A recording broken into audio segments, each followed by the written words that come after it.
goditje dënimi për skuadrën ton është Gersi Arbri, që do të ekzekutoj, kërkohet të rejtja mbrapa e barikadës.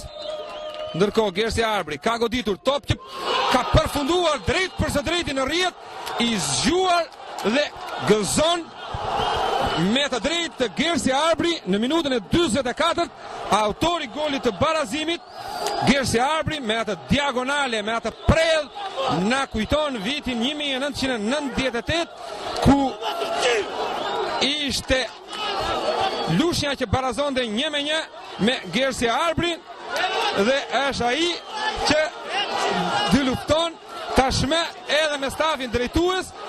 Gëzimi Lishëm e Gbo nuk i ka besuar syve kur topi ka fjetur në rrjet dhe janë 2 minutat të fundit të cilët Lushnja jemi futur minutën e 45, i takon dhe do të thoshim goli ekipit Lushnjan, me gjitha janë hedhur edhe disa sende në fush.